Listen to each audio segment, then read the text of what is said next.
সংখ্যালঘু হিন্দুদের মারধর, বাড়িতে আগুন, মন্দিরে লুটপাটের ঘটনায় আন্তর্জাতিক মহলে নিন্দিত বাংলাদেশের মোহাম্মদ ইউনূস সরকার।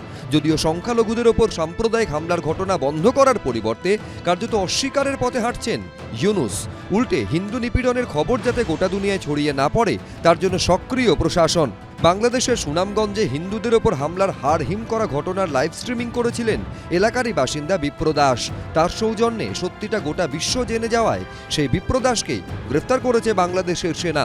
সূত্রের দাবি, গত ৩রা ডিসেম্বর সুনামগঞ্জে হিন্দুদের ওপর হামলার ঘটনার ভিডিওগ্রাফি করার সময়ই তাকে গ্রেফতার করা হয়। এই হলো সেই সময়ের ছবি। পশ্চিমবঙ্গের রাজ্যপালকে বাংলাদেশের নিপীড়িত যে সন্ত সমাজ তার পাশে দাঁড়ানোর জন্য যা যা কেন্দ্রীয় সরকারের এবং রাজ্য সরকারের পক্ষ থেকে করা সম্ভব সেই বিষয়ে অনুরোধ করব। তারপর আমরা স্বরাষ্ট্র মন্ত্রকে গিয়ে স্বরাষ্ট্রমন্ত্রীর কাছে একই আবেদন জানাবো। আমরা প্রধানমন্ত্রীর কাছে এই বিষয়ে দরবার করব এবং শেষ পর্যন্ত মহামহিম রাষ্ট্রপতিজির কাছেও আমাদের একই বক্তব্য দেব। এবং তার সঙ্গে সঙ্গে আমাদের আরেকটি পদক্ষেপ, আমরা কিন্তু সীমান্ত বাণিজ্য বন্ধ করে দেব।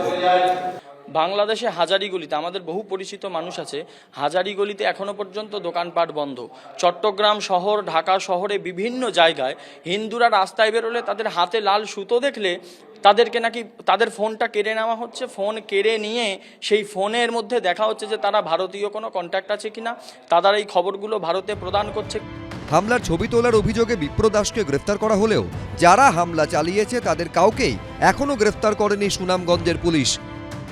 সঠিক ন্যায় হতে হবে, এটা যদি হয়ে যায়, সঠিক ন্যায় সবাই পেয়ে যায়, তাহলে ওখানকার যে মাইনরিটিজ আছে ওরাও তো গভর্নমেন্টকে ধন্যবাদ দেবে কি ন্যায় হচ্ছে। ঘটনা হওয়ার একটা কথা, কিন্তু বিচার না পাওয়া কমপ্লিটলি ডিফারেন্ট একদম ইস্যু। ঘটনার উপরে হতে পারে ওখানকার গভর্নমেন্টের ফুল কন্ট্রোল নেই, কিন্তু ন্যায় বিচারের উপরে তো কন্ট্রোল হতে হবে। এই অশান্ত আবহেই বাংলাদেশের পত্রিকা প্রথম আলোয় প্রকাশিত প্রতিবেদন অনুযায়ী খালেদা জিয়ার দল বিএনপির স্থায়ী কমিটির সদস্য খন্দকার মোশাররফ হোসেন উস্কানিমূলক মন্তব্য করেছেন। তিনি বলেছেন, ভারত থেকে শুরু করে আমাদের এখানকার কিছু হিন্দু সম্প্রদায়ের লোক কেন এই ধরনের সমস্যার সৃষ্টি করছে, সারা বিশ্বে বাংলাদেশের বদনাম করছে, মানহানি করছে। একটাই উদ্দেশ্য, এখানে বিশৃঙ্খলা সৃষ্টি করা। এই সরকার যাতে ব্যর্থ হয় তার জন্য যত রকমের চেষ্টা তা তারা করবে। সুকান্ত মুখোপাধ্যায়, ঐশী মুখোপাধ্যায়ের রিপোর্ট, এবিপি আনন্দ।